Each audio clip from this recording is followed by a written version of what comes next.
are there any specific fields that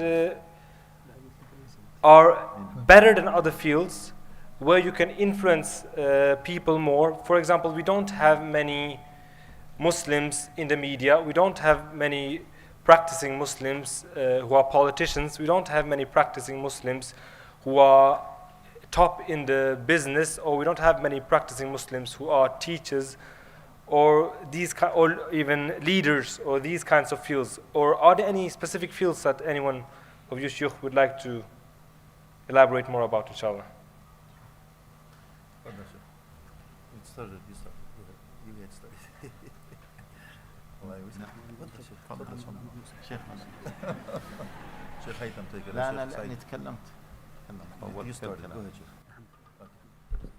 Because we're going to do this all day, so we don't have much time. I talked about this before. Remember, your intention in whatever job you do is da'wah. Look, Ibn al-Qayyim rahmatullahi alayh, he said there are 3 rules. If you just remember these 3. ألف ثم عرف ثم كلف. Very easy. ألف القلوب, reconcile the hearts. Let them at least not hate you. How is that? Because you know what? You're a Muslim? Yes. You know, they have 111. نحن قوم جد. يا أخي والله. May Allah help you, wallahi. So, you know, when people come knock on our doors, and the Mashaykh will testify that, I want to become a Muslim. Why? Did somebody shove Islam down your throat? No, did somebody come knock on your door? Did we actually tell you, listen, if you don't become a Muslim, we'll shoot you, we will take oil away from you? He says, no. So why do you want to become a Muslim? Because I met Brother Muhammad, or I met Sister Fatima, and they were really the nicest people. When they said a word, they promised, they fulfilled it, and I mean, I don't have enough time to go into it, but what I mentioned earlier is they lived Islam. So they actually like the person. And when they like the person, they arif, then raise awareness, then kallif, then obligate, educate, then obligate. No matter what, you will need fiqh al-waqi'. You understand, you live here now. This is called home, right? So you better act accordingly. Do not alienate yourself, and don't say that, you know, the us and we, it's us and them. No, it's we. I'm going to be a proactive part of this society, that I'm going to give more than take. And I'll tell you, most of us in the world, forgive me, we are consumers. We are consumers, unfortunately. We sit back and say, what have you done for me lately? Give me. I'm going to sit back and collect pogi, right? Unemployment. I'm going to fake whatever it is to get, I'm going to now milk the system. That is a terrible way for da'wah. So every one of us here should be a proactive person that goes to help no matter what field you do. But a field that will influence others, as the Shaykh said, but as long as you're far away from the haram, no problems.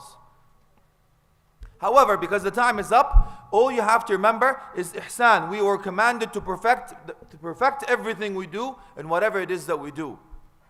So I ask Allah subhanahu wa ta'ala, give us sincerity as much as we can to whatever it is that we decide to take. But if you can influence people, for example, you heard about someone, you know, a famous athlete, right? And a famous this, and they become Muslim. It's like, it makes a big deal. A lot of people become influenced because of that. So why don't you do that with that intention? As a matter of fact, the scholar says, if you become a doctor, engineer, or lawyer, or media, or politician with that intention, dress nicely, you get rewarded. You drive a nice car with the intention of da'wah, you get rewarded. It's your intention. So why don't we have our intention from now on? I'm going to get educated. I'm going to be the best in my class, because people will say a Muslim is successful, not just raggedy that stays in the masjid, do nothing except that.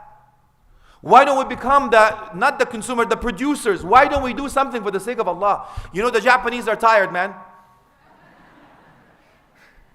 They're inventing it, and the Chinese are making everything. Come on, where are the Muslims? Dude, we just don't eat and do everything. You listen, you know the prayer mat? We actually get it from China now.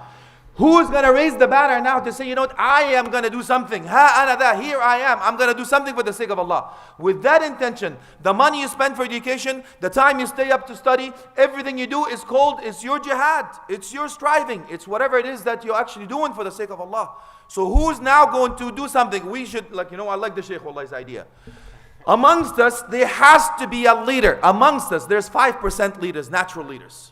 So somebody with that intention, when we come back, inshallah, if Allah gives us the life, Next year, I want to hear somebody from Norway, a local, that has done something for the sake of Allah to help humanity, not just Muslims.